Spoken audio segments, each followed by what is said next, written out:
Bienvenidos de nueva cuenta. Esta sesión va a estar increíble. Les agradezco que nos acompañen. Es un gusto, de nuevo, manteles largos que les cuento. Nuestra invitada les va a llenar de grandes historias. Nuestra audiencia es esta vez de todos los rincones de Latinoamérica, por supuesto Argentina. Hola, ¿cómo están? Colombia, Ecuador, México, Perú, Venezuela. Bienvenidos todos. Somos estudiantes de pregrado y de posgrado, por supuesto docentes, de todos los niveles, nivel básico, medio y medio superior. Eh, Asignaturas como biología, química, física, investigadores también, administradores, directivos, todos son bienvenidos. Esto va a estar increíble. Este webinar se llama Contemos Historias. Ciencia para mentes curiosas. La doctora en Ciencias Químicas, Valeria Edelstein, está aquí con nosotros para compartirnos con gran maestría, ya verán, no se van a aburrir para nada, parte de su trabajo. Esta conferencia es para todos, ¿eh? Nos dice Valeria que para personas curiosas, perseverantes, también por ahí decía necias, testarudas.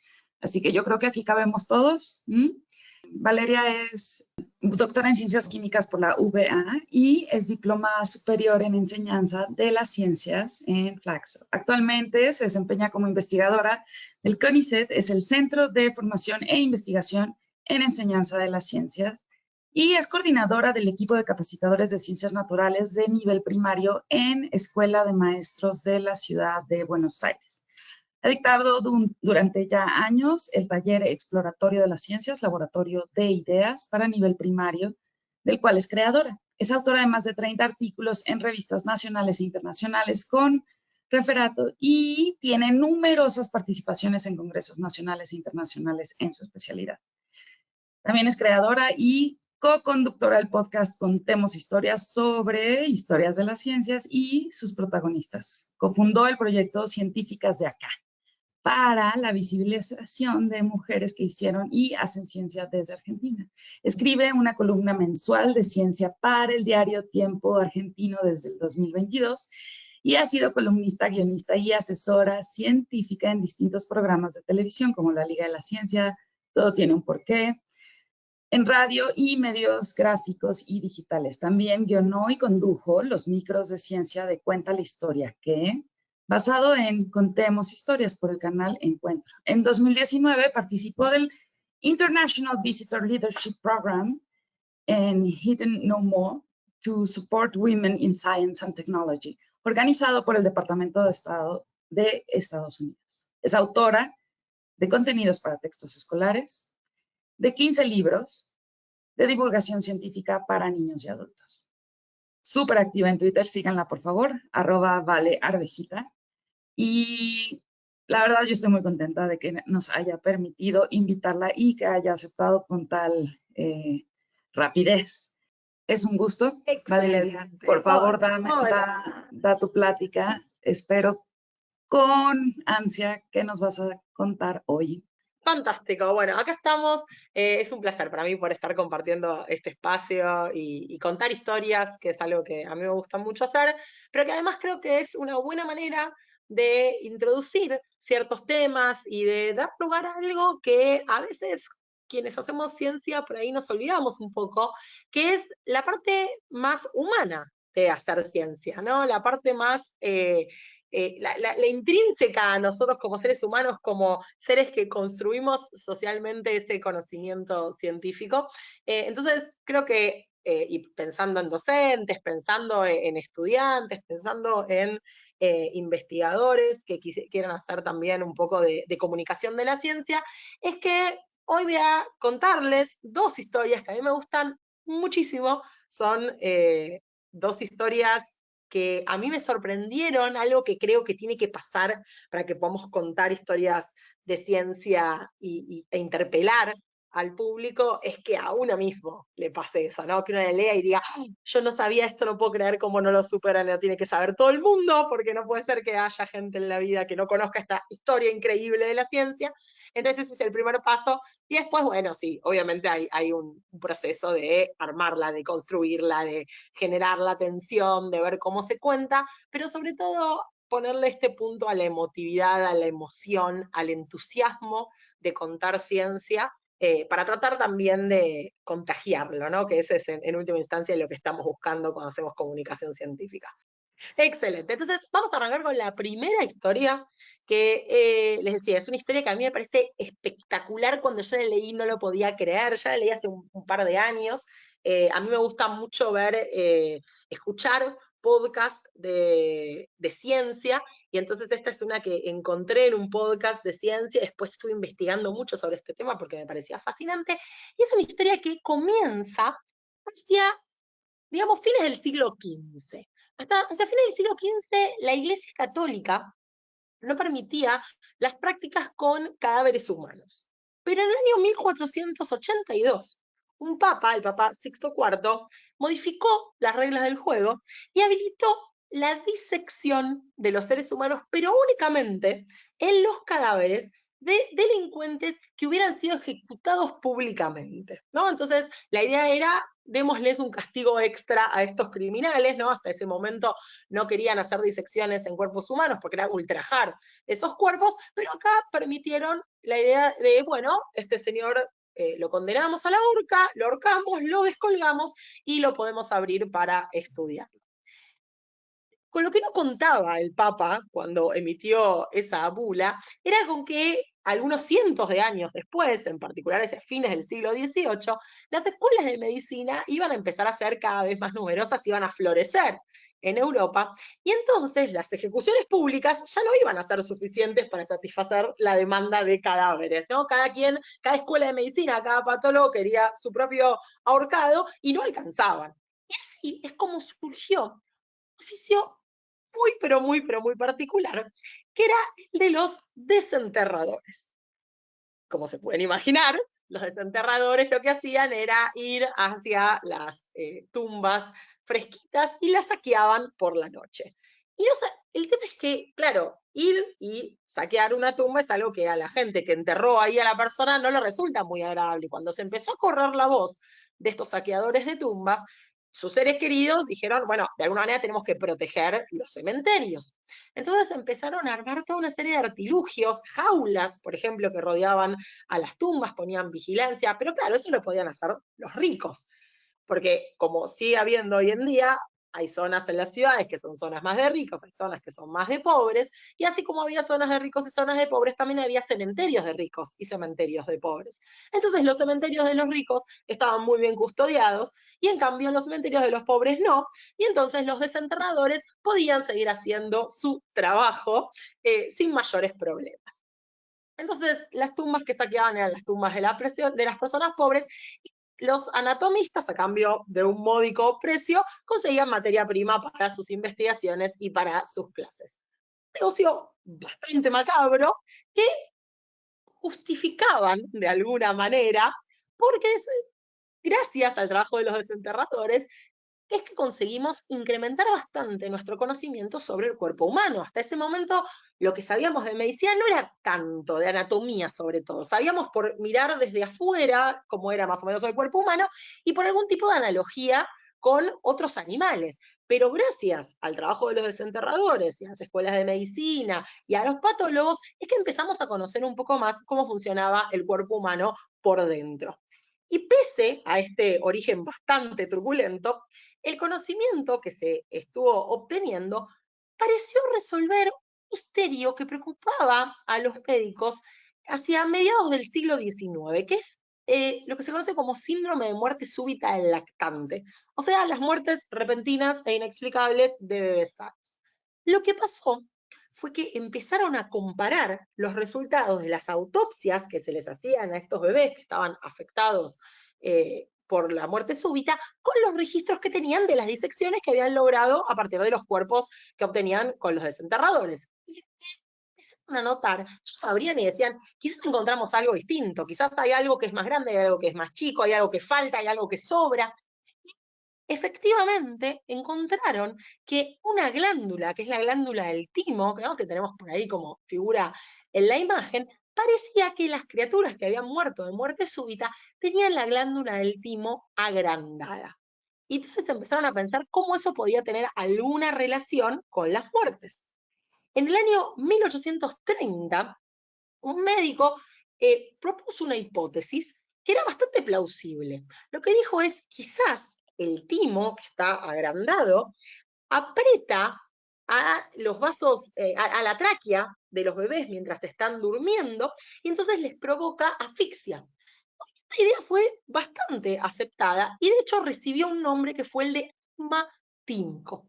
Y empezó a escribirse estas ideas en los libros que circulaban, en la información que circulaba en las comunidades médicas, y unos 60 años después, para 1889, un anatomista sumó algo más. Dijo, ojo, quizás el timo agrandado no solo está asfixiando a los bebés, aplastando la tráquea, sino que además está aplastando a los vasos sanguíneos. Y entonces eso hace que no pueda circular la sangre, que no lleve el oxígeno a todas las partes del cuerpo y que los bebés se mueran. Y eso lo llamaron estado tímico linfático.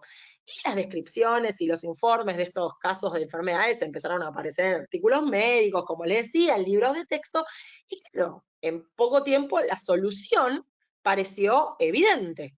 Si un timo agrandado era el que podía causar la muerte súbita, lo mejor era resolver lo que estaba pasando con ese timo. Por ejemplo, sacándolo. El tema es que en ese momento no se sabía muy bien cuál era la función del timo. Todavía faltaba más de un siglo para que aprendiéramos que el timo es una glándula fundamental, porque ahí es donde maduran nuestras células, algunas de nuestras células de defensa. Entonces, en ese momento no se sabía y dijeron, bueno, no importa, podemos probar sacarles el timo a los bebés y que no se mueran de muerte súbita. El inconveniente que tenían era que, imagínense, estábamos a fines del siglo XIX, las condiciones de cirugía eran complicadísimas, entonces, ¿cómo iban a estar operando a los bebés? Era muy alto el riesgo de muerte. ¿Qué iban a hacer? Iban a agarrar a todos los bebés que nacieran, los abrían, se fijaban, decían, ah, sí, tiene el timo grande, bueno, se lo sacamos, ah, no, no lo tiene, bueno, lo cerramos. En el medio se iban a morir un montón. Entonces, era exponerlos a un riesgo innecesario. ¿Cómo iban a saber qué timos estaban agrandados, a quiénes había que abrir? Pero, por suerte, en 1895 ocurrió un hito en la historia de la ciencia. Durante una serie de experimentos, un físico alemán, que se llamaba William Röntgen, detectó un tipo de radiación nueva y muy, muy penetrante. Y como su origen era desconocido, la denominó rayos X.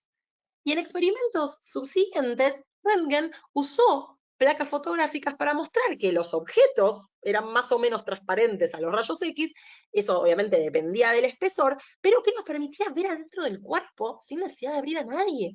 Y de hecho fue quien hizo la primera radiografía humana de la historia, que podemos ver ahí, que es la mano de su esposa Berta, anillo incluido. La noticia de este descubrimiento, los rayos X fueron uno de los descubrimientos científicos que más rápido entraron en aplicación, porque la noticia esta corrió como reguero de pólvora, se empezó a usar, se escribieron más de 1000 artículos, se hicieron monografías, había emperadores, había reinas que querían que les hicieran radiografías para ver cómo eran por adentro, se mostraban en ferias, entonces fue un descubrimiento que rápidamente encontró adeptos y se empezaron a diseñar los primeros dispositivos radiológicos. Esos primeros dispositivos eran muy precarios, eran un tubo de rayos X que estaba sobre un soporte o que sostenía a la persona misma que lo hacía, los pacientes estaban ahí de pie o estaban sentados, sostenían las placas contra sus propios cuerpos, pero en muy poco tiempo la radiología fue avanzando y lo hizo de manera muy enorme y muy rápidamente. Y los médicos empezaron a usarla cada vez más con el fin de hacer diagnósticos. Eran limitados, porque las radiografías a veces eran bastante borrosas, pero sin embargo eran muy útiles. Entonces, fíjense, parecía que finalmente habíamos dado, bueno, la comunidad médica había dado, con una forma de ver si el timo de los bebés estaba agrandado sin necesidad de abrirlos. Y eso ya era un paso enorme hacia adelante. Pero claro, todavía teníamos un problema, que es, bueno, podemos darnos cuenta de si el timo está o no está agrandado, pero ¿y qué hacemos con eso? Entonces, se siguieron haciendo investigaciones y se dieron cuenta de algo más. Se dieron cuenta, hacia 1907, de que la irradiación con rayos X hacía que algunos tejidos se achicaran. Y entre esos tejidos, uno era el del timo. Y entonces ahí la comunidad médica gritó, bingo, resolvimos el problema. No solamente ahora podemos ver adentro de los bebés sin necesidad de abrirlos para saber si tienen el timo grande, sino que además podemos achicárselos. Entonces tenemos la solución. Irradiemos bebés.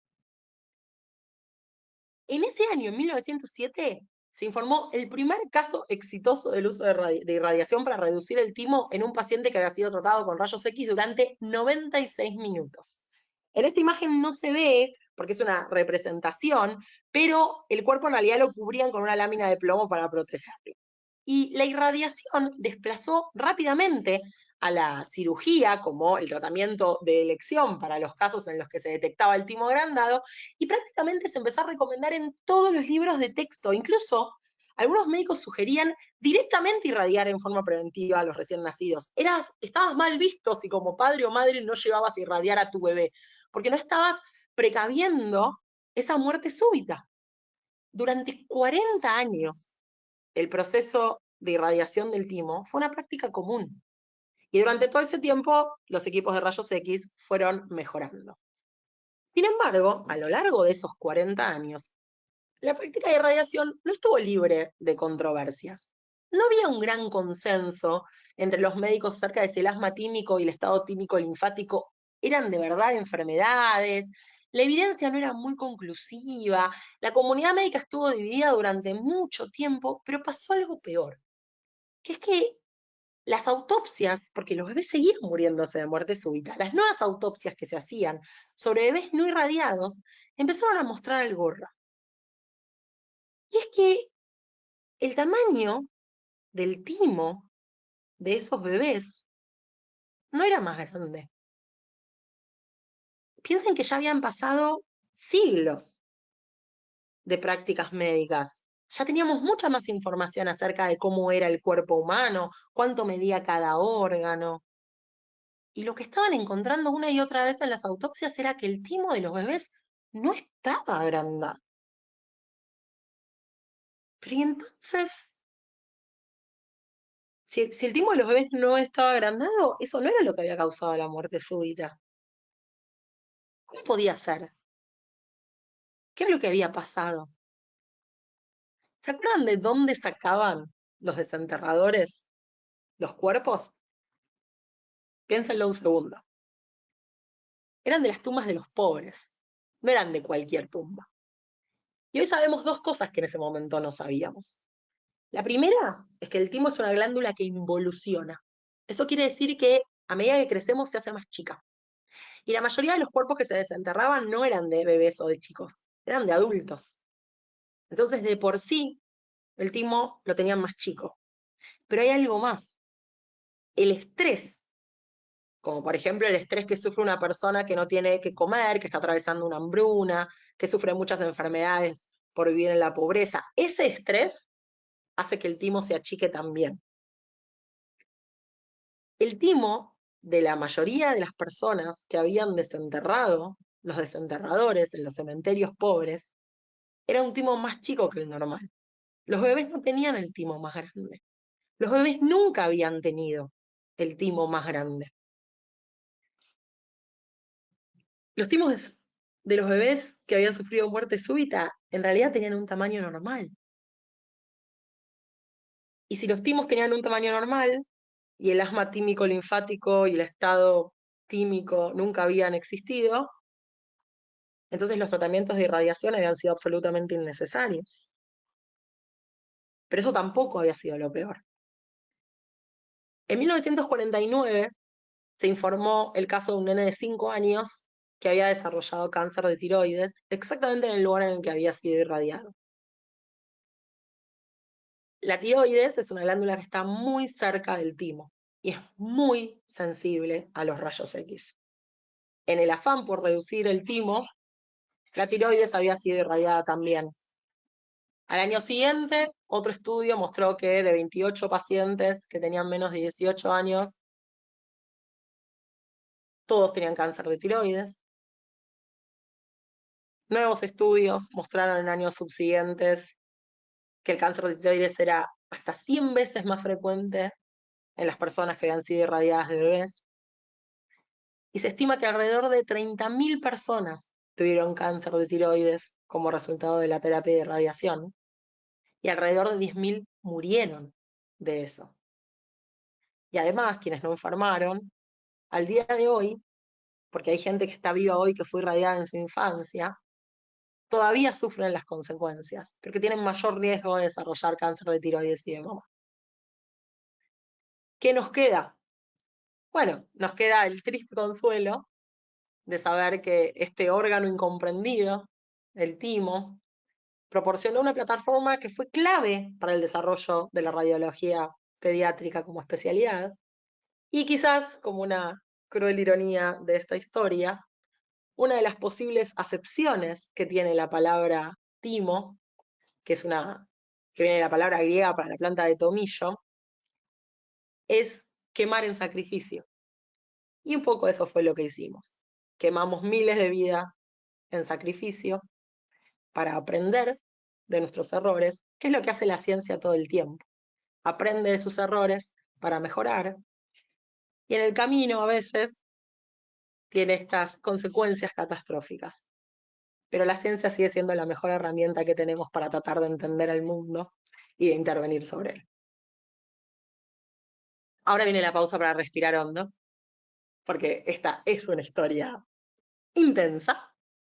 Entonces, nos tomamos unos segundos para respirar hondo antes de pasar a la segunda historia, que es una historia increíble que yo conocí hace muy pocos años, pero que está íntimamente vinculada con mi trabajo de investigación y que quiero contárselas porque esto, ahora que viene fin de año, cuando estén en la mesa de fin de año, de Navidad, con la gente de su familia, van a convertirse en el centro de la fiesta si cuentan esta historia, porque es realmente espectacular. Y esta historia arranca así. Arranca a las 6 en punto de la tarde del 24 de diciembre de 1954, cuando un grupo de 8 personas está reunida para cantar villancicos frente a una de las tantas casas que se encuentran en una calle cubierta de nieve en un lugar que se llama Oak Park. Y a su alrededor de estas 8 personas cantando villancicos, hay una multitud expectante. Hay 200 personas viendo a este grupo de cantantes, de personas que están entonando los villancicos. Y no es que las canciones navideñas susciten algún interés particular, tampoco se trata de un coro que sea especialmente virtuoso. Esas personas que están ahí agolpadas enfrente de la casa de Dorothy Martin están esperando la llegada de los extraterrestres del planeta Clarion. Pasan 20 minutos, no hay rastros de platos voladores, no hay rastros de ningún ser del espacio. La multitud se empieza a dispersar, el pequeño grupo cabizbajo vuelve a refugiarse en la casa en la que un día antes habían recibido ese mensaje que les aseguraba que iban a ser rescatados de la Tierra, y se enfrentan a una nueva profecía fallida. Pero no es la primera vez que se encuentran con la decepción, es la cuarta. Cuando creemos en algo, protegemos esa creencia.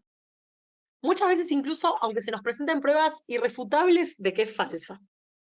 De hecho, enfrentarse a evidencia que la contradice puede hacer que nos aferremos todavía más a esa creencia, ¿no? Con más convicción, que doblemos la apuesta. Un psicólogo social, que se llamaba Leon Festinger, reparó en este pequeño detalle de nuestro comportamiento y a mediados del siglo XX postuló lo que se conoce como teoría de la disonancia cognitiva. Y para hacerlo se inspiró en varios casos de la historia, pero en particular en uno que está muy bien documentado, que es el caso de los mileristas.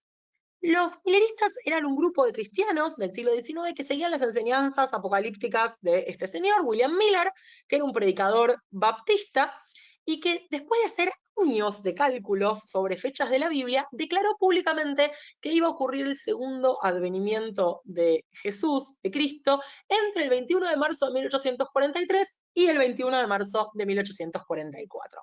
Miller nunca dio una fecha exacta, solamente dio ese rango, pero sus seguidores no fueron tan reticentes y sí empezaron a señalar diferentes días para el momento culmine.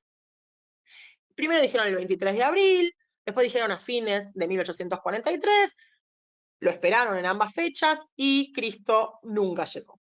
Pero lo más llamativo no era eso.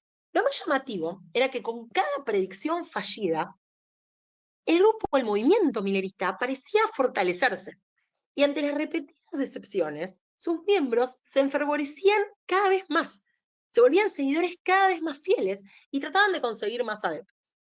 Llegamos así al 21 de marzo de 1844, que era el último día del rango que había predicho William Miller. Obviamente ese día pasó sin pena ni gloria, y todo hacía pensar que una vez pasado ese límite, bueno, el movimiento se iba a disgregar, que cada quien iba a seguir su camino. Y sin embargo no pasó eso. Frente a esa nueva decepción, los mileristas se enfervorecieron todavía más. Empezaron a viajar, a dar conferencias públicas, a hablar con la prensa, todo les servía para tratar de captar cada vez más adeptos. Y hacían crecer el entusiasmo, hacían crecer la expectativa para una nueva llegada de Cristo. Le pusieron una nueva fecha, el 22 de octubre de 1844.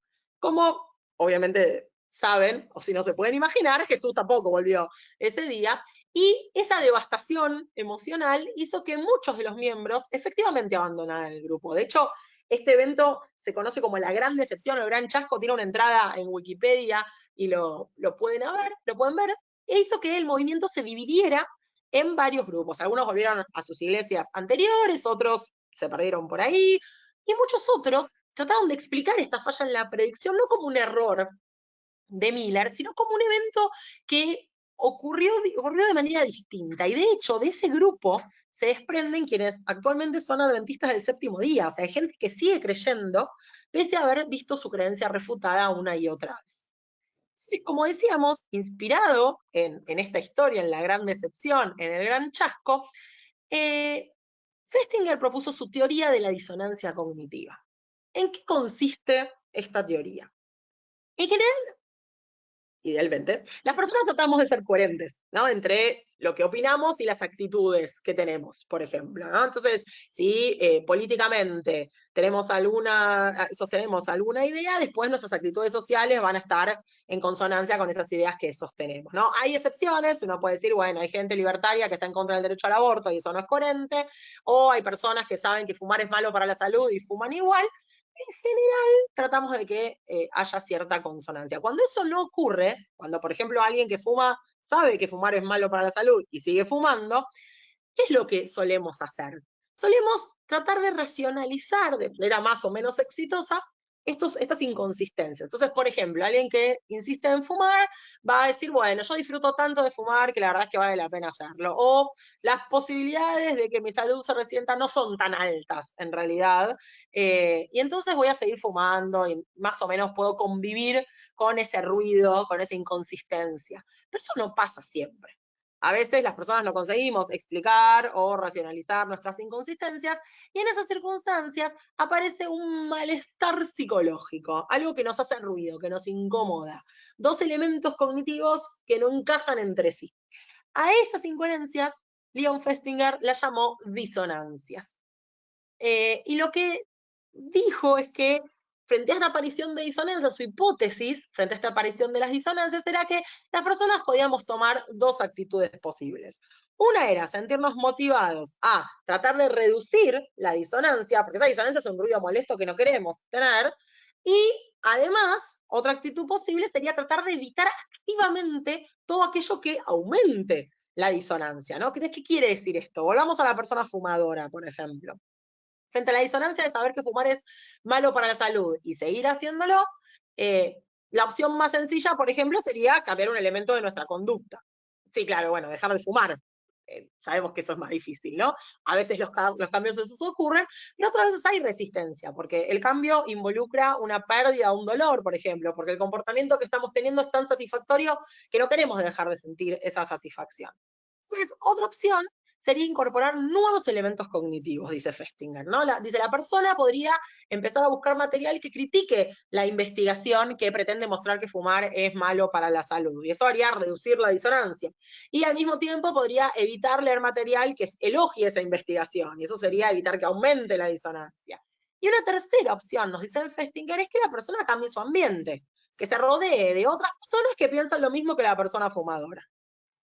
Y hasta ahí más o menos decimos, bueno, supongamos que estas pequeñas trampitas que nos tendemos a nosotros mismos podrían funcionar en casos leves o moderados, pero en el caso en que una persona se enfrentara a una disonancia muy, pero muy, pero muy fuerte, y tuviera una refutación innegable de su creencia, ¿no debería abandonarla? ¿No le parecía que no tiene más remedio que abandonarla? Y sin embargo, los ejemplos históricos que había recabado Festinger no parecían mostrar eso. De hecho, parecían mostrar todo lo contrario. Enfrentados a la evidencia inequívoca de que su creencia en cuestión era falsa, los milenistas no solamente habían seguido creyendo, sino que además habían creído con más fervor, habían tratado de captar más adeptos, se habían vuelto más fieles. Entonces, ¿qué es lo que dice Festinger frente a esto? Que es lo que forma parte de su teoría de la disonancia cognitiva. Lo que él nos dice es, hay condiciones que se dan que hacen que se observe esto que llamamos aumento del proselitismo, ¿no? Que la gente empieza a querer juntar cada vez más personas que se sumen a su creencia. Y lo plantea diciendo, en realidad tenemos que pensar, ¿qué es lo que hace que nuestras creencias sean resistentes al cambio? O sea, que las sostengamos. ¿Qué es lo que hace que estemos presionados a cambiar nuestras creencias? ¿Y qué rompe ese empate? ¿No? Entonces, por un lado dice, bueno, ¿qué cosas hacen que nuestras creencias sean resistentes a los cambios? Si una persona sostiene sus creencias con profunda convicción y esa creencia es relevante para sus acciones o para su comportamiento, va a ser difícil que la cambie, va a mostrar resistencia a ese cambio. Si además esa persona está muy comprometida al punto de haber hecho alguna acción que es muy difícil de deshacer, también va a tener resistencia al cambio. Por ejemplo, los mineristas habían dejado sus familias, habían vendido sus pertenencias, su casa, para irse siguiendo a Miller y ver la llegada de Jesús. Entonces, una vez que uno está tan comprometido con la creencia, la verdad es que cambiarla se hace muy difícil. Por un lado, Festinger dice, bueno, ¿qué hace que haya presión para desechar nuestra creencia? Bueno, que la creencia sea lo suficientemente específica y que esté muy relacionada con el mundo real como para que los acontecimientos puedan refutarla inequívocamente, ¿no? Los milenistas eran muy claros, va a ocurrir el segundo advenimiento de Jesús, tiene que estar ahí Jesús, si no vino, no vino. Tiene que haber prueba de refutación innegable, ¿no? Jesús no vino, eso es innegable, y sobre todo la persona creyente tiene que poder reconocerlo, no lo estoy viendo a Jesús, nunca volvió. Entonces, ante esta situación, lo que Festinger va a decir es, ¿qué hace que en este punto, en el que yo tengo una creencia con la que estoy muy comprometida, pero claramente me la refutaron y yo me doy cuenta de eso, lo reconozco? ¿Qué es lo que rompe esa situación y hace que yo empiece a hacer más proselitismo, siga creyendo y quiera convencer a más gente? La clave, según Festinger, es el apoyo social. Para Festinger es muy poco probable que una persona aislada pueda resistir la refutación, pero que si esa persona es miembro de un grupo de personas que están convencidas y se apoyan mutuamente, entonces es muchísimo más probable que la creencia se mantenga y que los creyentes intenten hacer proselitismo o persuadir a otras personas de que esa creencia es correcta.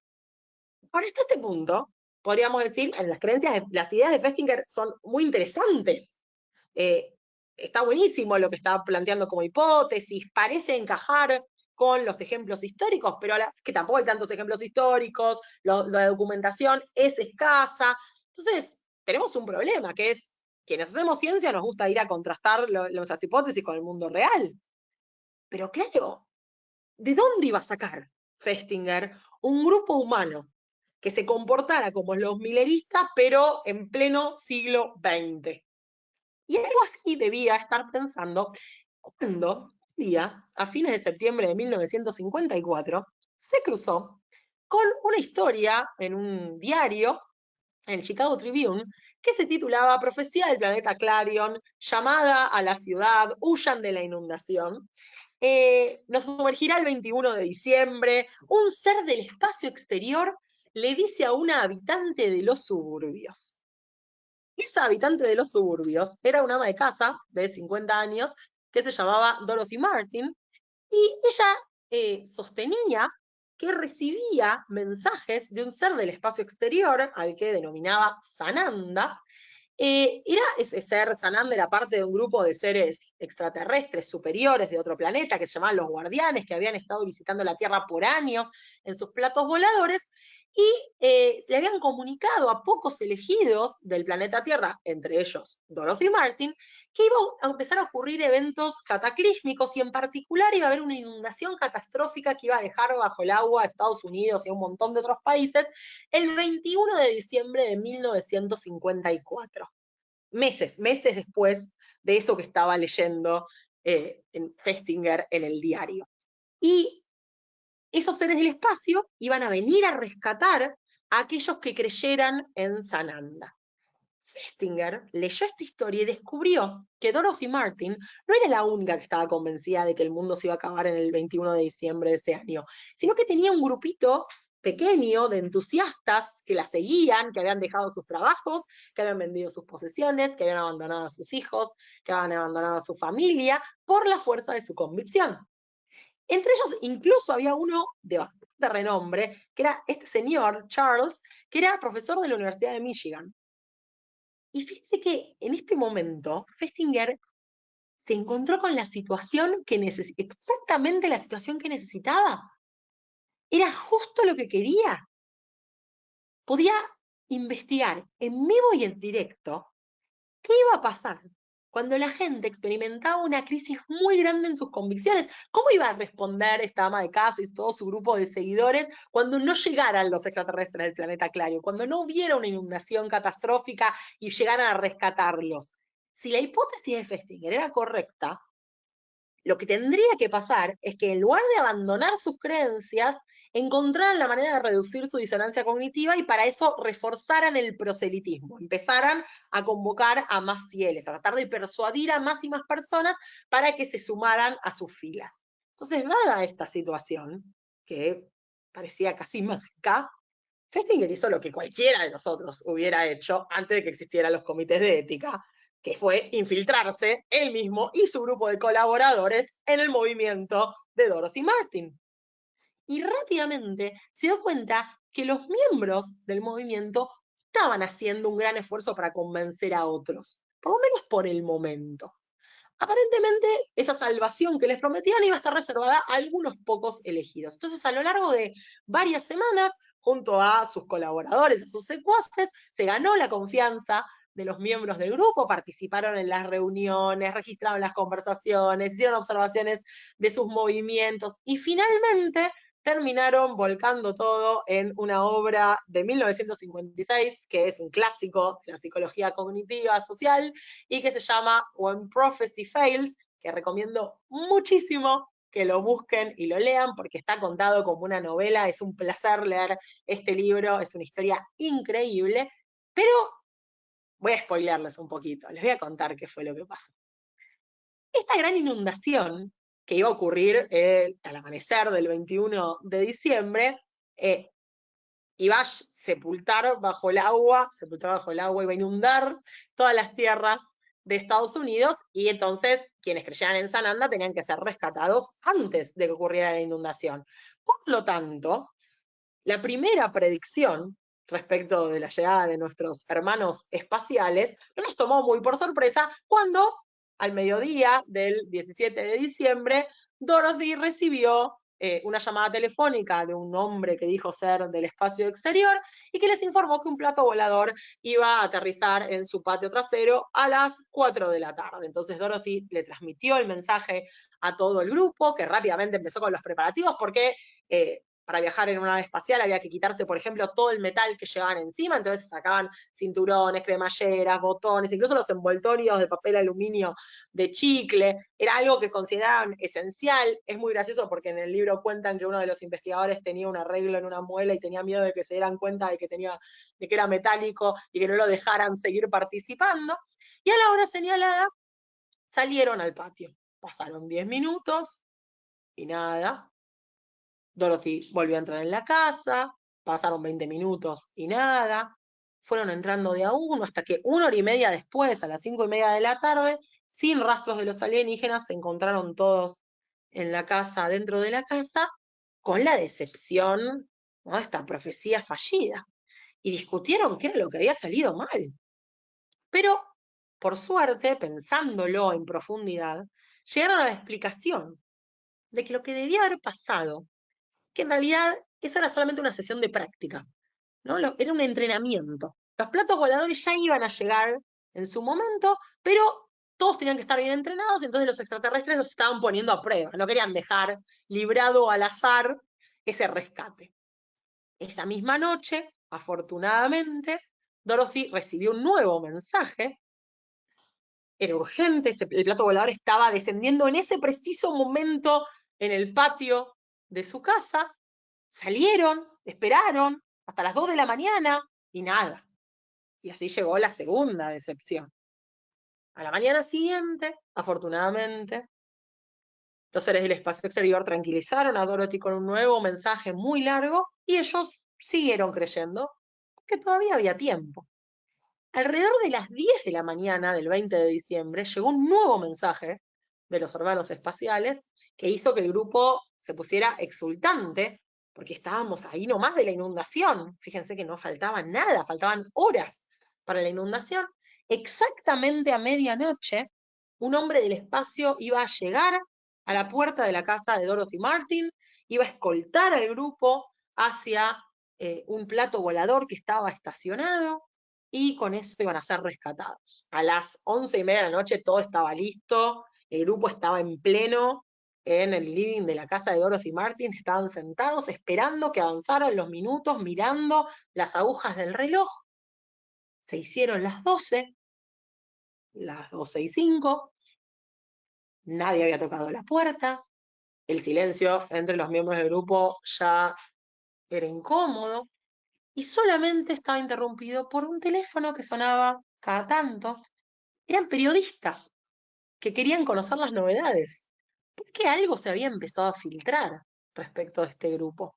Y ellos una y otra vez respondían sin comentarios, todo era desolación, todo era frustración, todo era confusión. Era la tercera predicción fallida,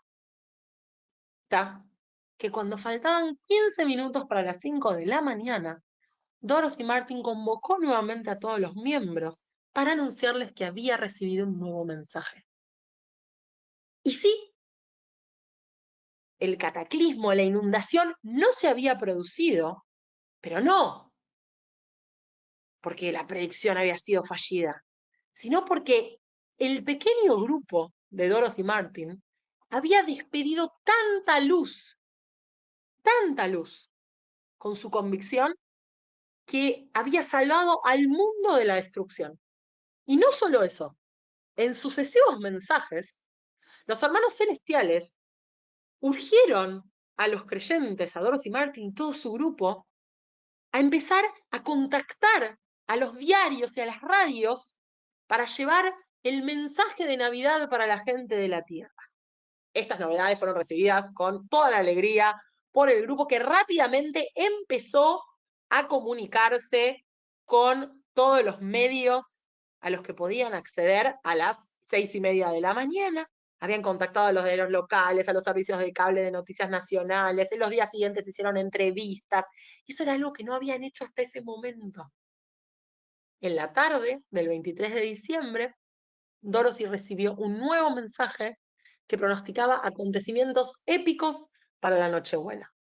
Los alienígenas les ordenaban al grupo reunirse a las 6 de la tarde del día 24 de diciembre en la vereda de la casa para cantar villancicos. Y allí iban a ser visitados por los seres del espacio exterior. Pero en esta oportunidad, no solamente tenían que decirle a la prensa, sino que además había que invitar al público que estuviera presente. Efectivamente, había habido un aumento del proselitismo. Y así es como llegamos al 24 de diciembre de 1954, a las 6 en punto de la tarde, con un grupo de 8 personas reunidas para cantar villancicos y 200 personas expectantes a su alrededor. Después de esa última predicción fallida, el grupo finalmente se desmoronó. Pero Dorothy no. Dorothy pasó varios años en los Andes y volvió a Estados Unidos en la década de 1960, bajo el nombre de Hermana Fedra, y continuó recibiendo mensajes del espacio exterior que les comunicaba a sus seguidores. Murió en 1992 y nunca dejó de creer. Si hubiera vivido un poquito más, unos años más, habría sido testigo de otro grupo muy similar al que ella lideró, pero con un final más trágico. Y ese grupo era el grupo de Marshall Applewhite y su secta Heaven's Gate. Este grupo creía que Jesús era un extraterrestre, de hecho, años después Applewhite sostendría que él mismo era la última encarnación de Jesús, y una y otra vez se les prometía que iba a haber un viaje espiritual que nunca llegó. Fueron los primeros miembros de un culto en adoptar Internet y construir un sitio web que todavía está online, pueden entrar y pueden verlo. Fueron los primeros en usar Internet para difundir su mensaje. En 1997, después de décadas de esperar que los extraterrestres lo sacaran de este planeta Tierra, se produjo el paso de un cometa, el cometa Hale-Bopp. Y el grupo, Heaven's Gate, consideró que era una señal, que esa bola espectacular de hielo que estaba en el que podía verse desde la Tierra, en realidad tenía en la cola del cometa una nave espacial que venía por las almas. Así que se pusieron sus zapatillas Nike, grabaron videos de despedida y se suicidaron en masa. El comienzo del primer capítulo de When Prophecy Fails resume lo que Festinger y sus colaboradores aprendieron de la historia de Dorothy Martin, que es que un ser humano, una persona con una convicción, es una persona difícil de cambiar. Y cuando esa convicción es tan importante como la promesa de salvación que viene del cielo, puede ser incluso menos doloroso tolerar la disonancia que desechar la creencia y admitir que nos equivocamos. O al menos así fue para Dorothy y para los miembros de Heaven's Gate. Y esperemos que no sea así para los negacionistas del cambio climático que nos están arrastrando a todos hacia una catástrofe mundial. Fantástico cierre. No. ¿Qué dicen? Historias un poco de terror, ¿verdad? Conocer los límites de la ciencia nos pone a pensar cuáles van a ser nuestras historias futuras, ¿no? ¿Qué van a contar de nosotros? Imagínense lo que hacen estos muchachos. Y es muy tremendo verlo así, pero es parte, yo decía que esto se vinculaba de alguna manera con mi tema de investigación, porque yo estudio discursos anticientíficos y cómo contrarrestarlos, entre otras cosas, y esto de la disonancia cognitiva aparece una y otra vez, ¿no? Esto de, tenemos claras evidencias que nos muestran que la gente negacionista del cambio climático, los antivacunas, los terraplanistas están equivocados, y sin embargo siguen creyendo, y siguen queriendo captar más adeptos, y entonces necesitamos entender cómo funciona eso para poder pensar cómo contrarrestarlo. Claro, de hecho es una carrera contra el tiempo, porque pues no solamente contrarrestarlo, no permitir que siga brotando y pues darles un futuro más o menos prometedor a nuestras próximas generaciones. Bueno, eso que decís también, o sea, parte del trabajo que hacemos con mi compañero es pensar en dos partes. Una es el tratamiento y el otro es la prevención. El tratamiento es decir, bueno, hay gente que ya cree en estas cosas, ¿cómo podemos hacer para que cambien su opinión? Y la prevención es cómo podemos hacer para que las nuevas generaciones no crean en estas cosas. Y Tengo algunos comentarios, preguntas. El primero es, yo creo que es cuando cuando nos estabas platicando del timo, que dice radiación preventiva. ¿Qué prácticas comunes tenían antes? Y muchos signos de admiración. Así que ahí nos caímos de la silla, ¿verdad? Hay veces que sí, estas historias, uno pareciera que son imposibles en el día a día, pero la verdad que no. Y esta pregunta, vale, dice, ¿cuál es el papel de la curiosidad y la apertura al error en el pensamiento científico? ¿Cómo podemos fomentar una cultura en la educación que valore la duda? ¿Tú cómo explicarías esto? Es una buena pregunta, es algo también sobre lo que trabajamos mucho, porque por un lado hay como una tentación a decir, queremos criar niños y niñas escépticos y que discutan todo y que duden de todo, ¿no? Está esta tentación de decir, la ciencia es poner en duda todo el tiempo.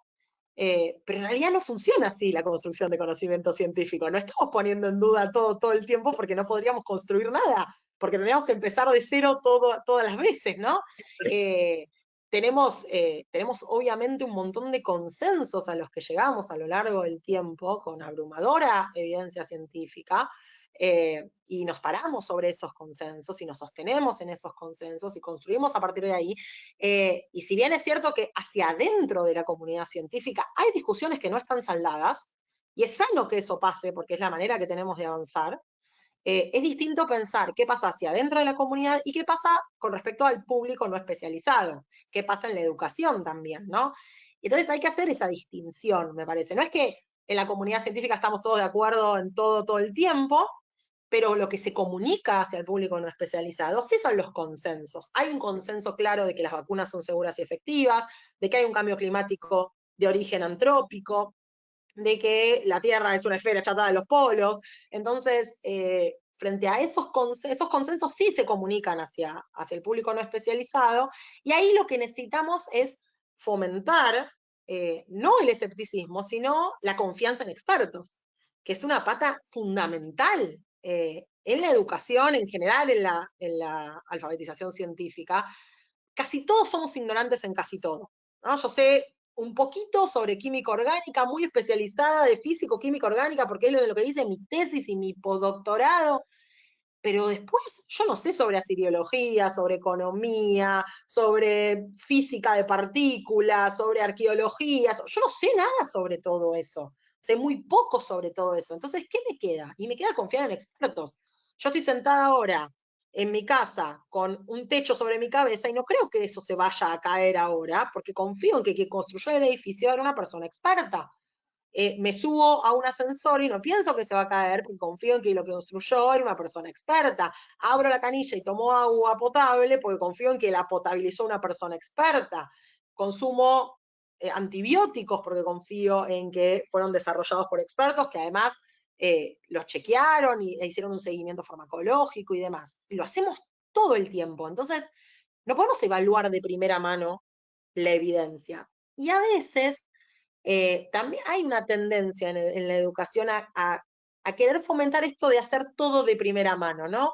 Decir, bueno, hacemos que los chicos y las chicas choquen los carritos para que descubran las leyes de Newton. No va a pasar eso, porque las leyes de Newton se cristalizaron como ideas que eran hijas de la época, y no solo por Newton, sino por la confluencia de un montón de investigación a lo largo del tiempo y de construcción de conocimiento científico, que a la humanidad le llevó siglos. Entonces, no va a pasar que chocando carritos los chicos y las chicas van a poder construir sus leyes de Newton. Entonces, hay algo de fomentar la curiosidad como un motor para hacernos preguntas y para que avancemos en entender mejor cómo funciona el mundo que nos rodea. Y hay otra pata que es la de la confianza en expertos y el fomentar la confianza en la ciencia y el confiar en que la ciencia aprende de sus errores, ¿no? En la historia del timo, la ciencia aprendió de sus errores. ¿Por qué salió mal en esa historia? Lo que salió mal fue una muestra mal tomada. la muestra de los cadáveres desenterrados no era una muestra representativa del tamaño del timo de la población de bebés. Entonces, aprendimos de eso, así como aprendimos del caso de la talidomida, que era el medicamento, el fármaco que generaba, que tenía efectos teratogénicos en los bebés, era un medicamento que se usaba contra las náuseas, y lo que no se sabía es que en realidad se tenían dos formas posibles de ese medicamento, una de las cuales era antinauseosa, pero la otra era teratogénica y causaba defectos de nacimiento en bebés, y entonces, bueno, aprendimos que había que tener una farmacovigilancia profunda, y de ahí surgieron las agencias de vigilancia. Entonces, la ciencia, por supuesto que encuentra obstáculos y quienes hacemos ciencia cometemos errores, pero todo el tiempo estamos tratando de minimizar esos errores, minimizar los sesgos, porque sigue siendo la mejor herramienta que tenemos para entender el mundo. En efecto, aprender del error es lo necesario, no olvidar aquellos que ya se han cometido y por eso es tan importante contar historias. Tengo otra. ¿Lista? ¿Vamos? Dice, ¿de qué manera podemos incorporar historias científicas como estas, como las de los experimentos controvertidos o expectativas colectivas sobre eventos extraordinarios en nuestras clases y entonces llevarlas a fomentar el pensamiento científico en nuestros alumnos? ¿Qué estrategias pedagógicas para ti permiten que estos relatos no solo capten el interés, sino que también generen esta comprensión profunda? Bueno, esa es una muy linda pregunta. El trabajo con narrativas en el aula es importante porque no solo capta el interés, digo, hay un punto en el que queremos que nos escuchen nuestros estudiantes y eso sin duda ayuda, pero permite, por un lado, dar contexto, ¿no? Pensar en el desarrollo del conocimiento científico como algo aislado, libre de todo el entorno social, económico, histórico, o sea, las ideas no salen en el vacío. Entonces, entender el contexto en el que se da un desarrollo ayuda también a entender mejor cómo fue ese proceso y cómo es que llegamos a saber lo que sabemos.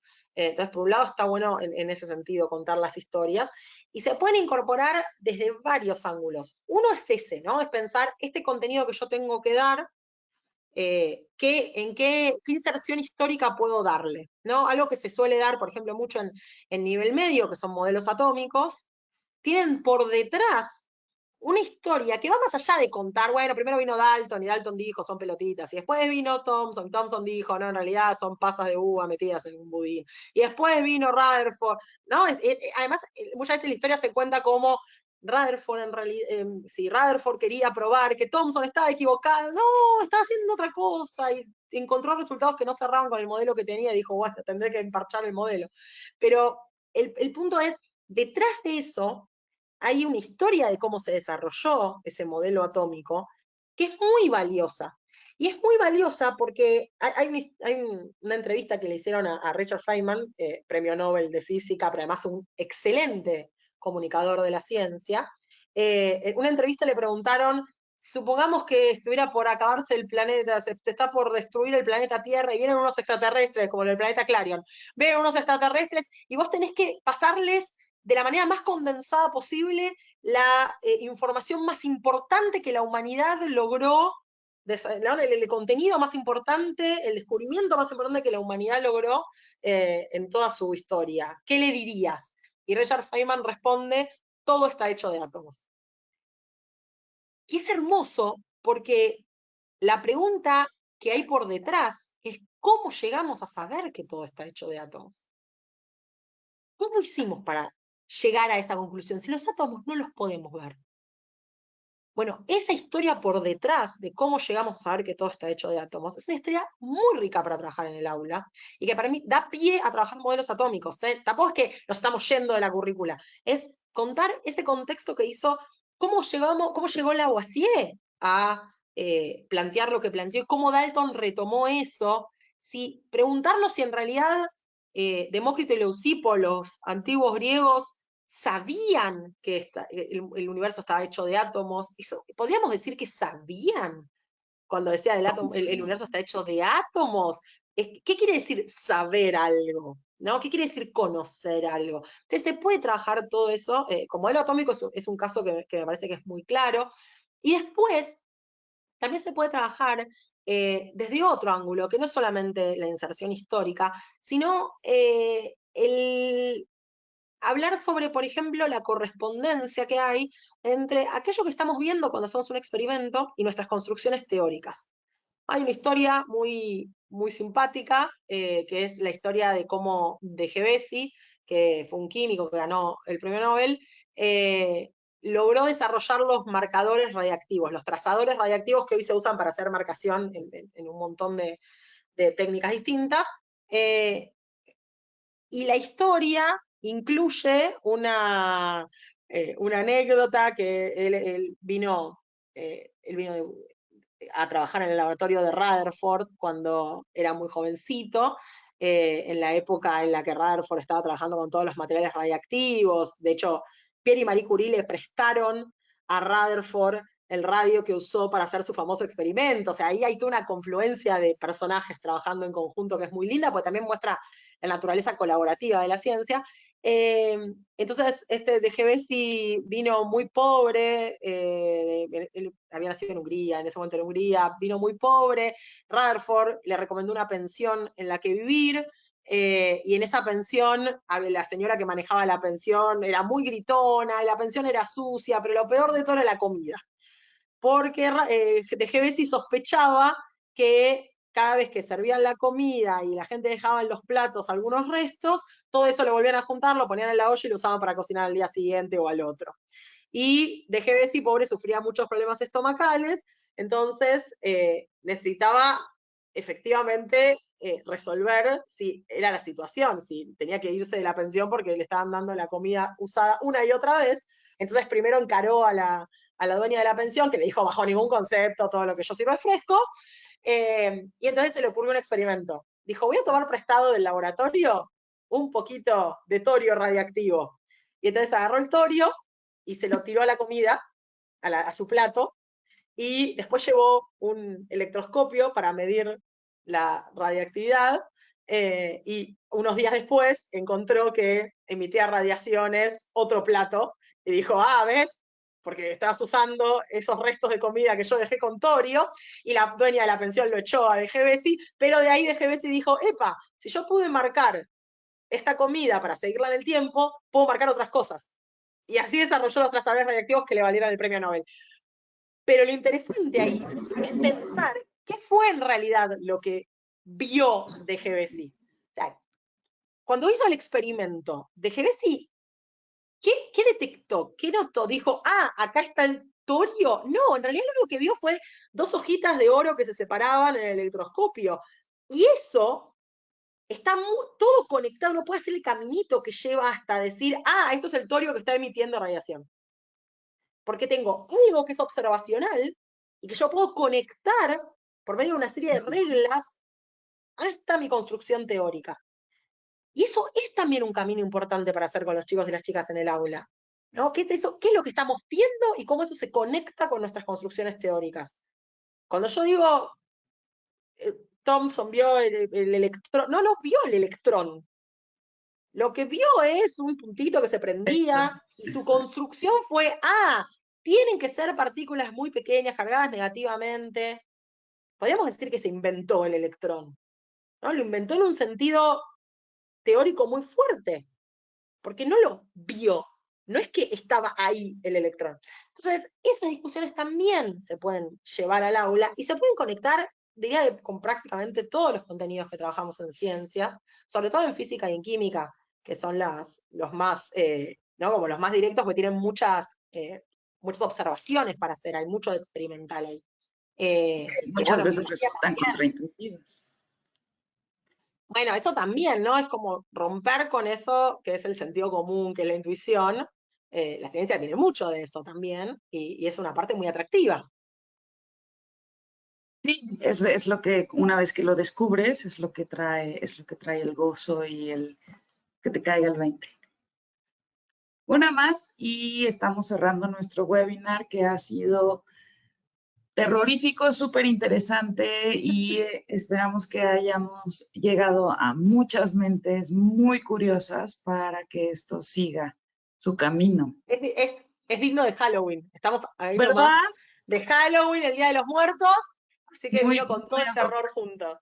Sí, porque sí, la ciencia es impresionante. Esta nos dice, es que, ¿por qué es fundamental la divulgación científica en la educación y cómo influye en la formación tanto de docentes como de estudiantes? Y añade una segunda parte. ¿De qué manera el acceso al conocimiento, a conocimientos actualizados y accesibles fortalece la capacidad de los docentes para transmitir el pensamiento crítico y fomenta en los estudiantes una comprensión?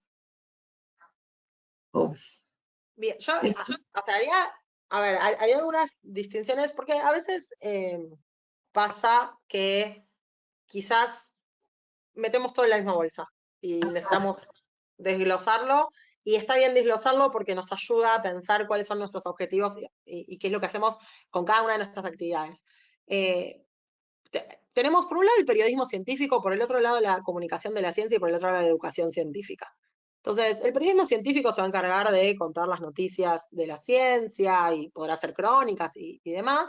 La comunicación de la ciencia es más bien una comunicación justamente hacia público masivo de contenidos de la ciencia o de modos de conocer que se fueron generando, pero no pretende un aprendizaje en sí mismo.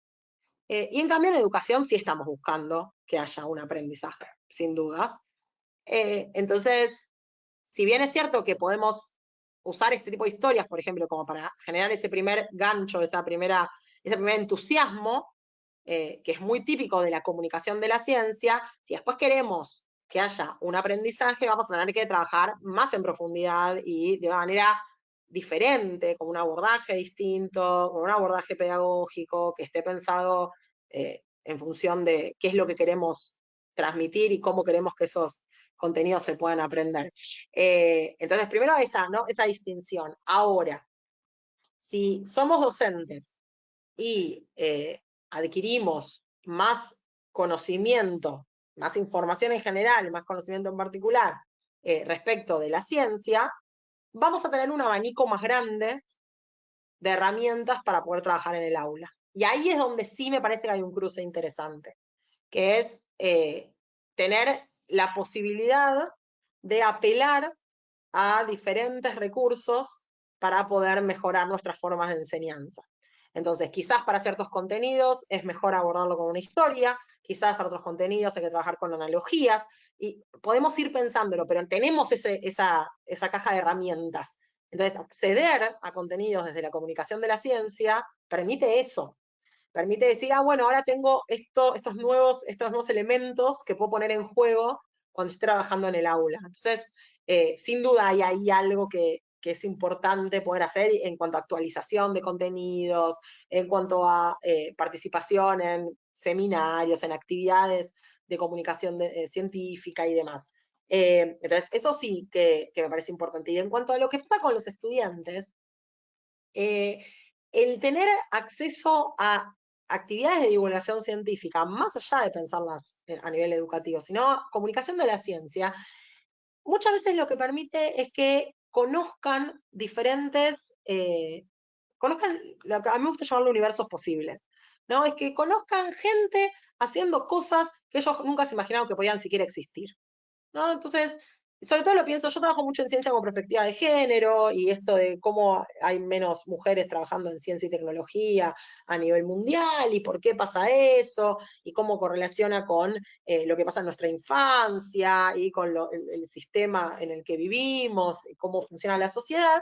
Y el abrir universos y el decir, bueno, mira, hoy vamos a ver una charla de una persona, mujer que es astrofísica, permite por ahí que esas chicas sepan que eso existe, que hay mujeres astrofísicas, que hay ingenieras, que hay matemáticas, que hay físicas, porque quizás no las vieron nunca, y es muy difícil querer ser algo que no sabes siquiera que existe.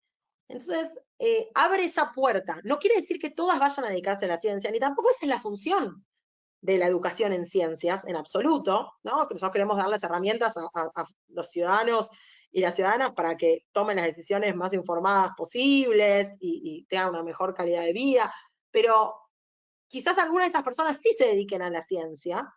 Entonces, abrirles esa puerta y decirles, bueno, quizás vos no te dedicas, pero sabés ahora que es una posibilidad más, ¿no? Así como se te Es un, ocurre que podría ser arquitecta, o podría ser gimnasta, o podría ser futbolista, también puede ser física, astrofísica, matemática, ingeniera, ¿no? Y vale, digo, es una generalidad para las infancias, lo hago específico en el caso de las chicas, porque es donde hay menor representación en ciencia y tecnología, pero es eso, ¿no? Es quizás mostrarles que hay un mundo más allá de aquello que conocen, y que si, si se puede, y si hay políticas públicas favorables, y si se fomenta, eventualmente pueden llegar a acceder a ese mundo.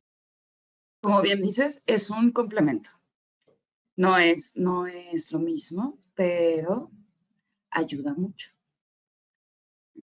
Y hoy, una más y ya nos vamos. Mira, esta dice, ¿acaso muchos científicos como Rutherford no descubrieron cosas por la disonancia cognitiva entre la realidad y la teoría? No En lo sé. realidad lo que no diría que ahí hay una disonancia cognitiva, lo que diría es encontró resultados que no encajaban con el modelo que hasta ese momento se manejaba de átomo, ¿no? Entonces, lo que tuvo que hacer es, había dos caminos, ¿no? Cuando uno encuentra evidencia que va en contra de esos modelos que postulamos, hay dos posibilidades. Una es decir, bueno, el modelo está mal, lo tiramos a la basura, ¿no? Y otra es decir, quizás mi evidencia está mal porque hice mal las mediciones, entonces sigo sosteniendo mi modelo, ¿no? Ahora, si uno insiste en hacer las mediciones, en hacer las mediciones, en hacer las mediciones, y una y otra vez se encuentran esos resultados, y es lo que hizo Rutherford. Rutherford hizo como 1000 veces las mediciones, porque no podía crear los resultados que estaba obteniendo, y es lógico que no haya podido crear los resultados que estaba obteniendo, porque la manera en la que funcionan las ciencias es esa. Estamos bajo un paradigma, estamos trabajando en un cierto modelo teórico, y entonces nuestras piecitas deberían encajar dentro de ese modelo. Cuando eso no pasa, entonces, bueno, vamos a intentar hacerlo encajar. O a veces eso que no encaja queda ahí, y uno dice, bueno, esto no encaja, vamos a seguir trabajando con este modelo hasta que se junten muchas de esas cosas que no encajan, y ahí quizás, bueno, haya que cambiarlo. Pero el punto es, Rutherford tuvo que ponerse a pensar en un nuevo modelo que hiciera encajar esos resultados. Pero no solo eso, que permitiera predecir cosas nuevas también, ¿no? No es solamente ir detrás de la evidencia, que eso es lo que tienen de interesante los que llamamos programas de investigación que no están estancados, que es que no solamente encajan con lo previo, sino que permiten hacer predicciones. Si yo solo tengo algo que hago encajar con lo previo, voy corriendo detrás de la pelota, nunca puedo hacer algo hacia adelante y decir, bueno, según mi modelo debería pasar esto. Si uno piensa, por ejemplo, en el modelo de la relatividad de Einstein, dice, epa, este señor predijo las ondas gravitacionales, ¿no? Además de que hizo encajar todo lo que teníamos de mecánica clásica, y permitió explicar cosas como el perihelio de mercurio, que no se podían explicar hasta ese momento con las ecuaciones de Newton. Dijo, guarda que si mi modelo más o menos anda, deberíamos tener ondas gravitacionales. 100 años después pudimos detectarlas, porque no teníamos la tecnología en ese momento. Pero eso es tener un modelo robusto. Eso es hacer una predicción y después poder encontrar evidencia que corrobore esa predicción. Entonces, es Y interesante esperarla también, así. esto se puede sumar a la cuestión pedagógica, ¿no? Si uno lo piensa en el aula, decir, bueno, ¿qué está pasando acá? O sea, ¿cómo es que se van cambiando esos modelos? Estos modelos resisten hasta cierto punto. No desarmamos todo el modelo en realidad, porque uno a veces lo piensa como un reemplazo desde cero, pero el modelo de Dalton lo seguimos usando para explicar un montón de cosas. Modelo de partículas, si yo quiero explicar estado de agregación, cambio de estado, puedo usar perfectamente las pelotitas de Dalton y estamos todos felices. No necesito un modelo que me incluya partículas subatómicas. Entonces, no es que Modelos tiramos toda la poderosos. basura.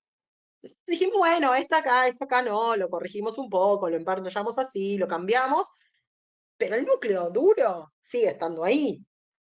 Entonces no es tirar a la basura y empezar de cero. No, es construir sobre lo que ya sabemos, estos andamiajes que tanto hemos platicado y son esos los que nos ayudan a contar las historias para recordar por dónde hemos pasado. Y estos modelos poderosos, los que resisten el embate de las nuevas evidencias y de las nuevas tecnologías y hasta que tanto podemos ver del universo, son los que nos acompañan sin pasar por nuestras historias de terror. Vale, ha sido como siempre un gusto escucharte. Es tiempo de diversión y de compartir. Y sí, yo sí creo que algunas de las clases son mejores contando historias. Y ya después nos metemos a nuestros modelos pedagógicos necesarios para ahondar más en el tema. Y quiero agradecerle a Ale por ser parte de nuestro webinar, por seguir colaborando. Yo la conocí ya en uno de nuestros congresos hace tiempo, la escuché hace un año. Y Valeria, me gustaría que nos comentaras una última palabra para nuestra audiencia. Creo que lo último que tengo para decir es que, como dije ya, pero lo voy a repetir porque me parece que estamos en épocas en las que es necesario repetirlo. La ciencia es la mejor herramienta que tenemos para entender cómo funciona el mundo que nos rodea, para poder intervenir sobre él. El agua potable y las vacunas son las dos intervenciones humanas que más vidas salvaron en la historia y se las debemos a la ciencia. Necesitamos volver a generar la confianza en la ciencia que se quebró en el último tiempo. Necesitamos volver a confiar en expertos, enseñarles a nuestros estudiantes cómo confiar en expertos, en qué expertos confiar, y sobre todo tratar de evitar que caigan en estas creencias antivacunas, terraplanistas, negacionistas del cambio climático, porque como se revela en una de las historias, nos están llevando a todos a la catástrofe. Así que también es parte de nuestra responsabilidad lograr que eso no pase. Pero bueno, tenemos a la ciencia, tenemos a una herramienta increíblemente espectacular que desarrollamos como sociedad, como humanidad en su conjunto, en una construcción colaborativa a lo largo del tiempo. Es emocionante, es atractiva, es interesante, pero sobre todo es necesaria. Yo creo todos aquí de acuerdo contigo. Un gusto, queridos. Por favor, regresen. Nos vemos la próxima.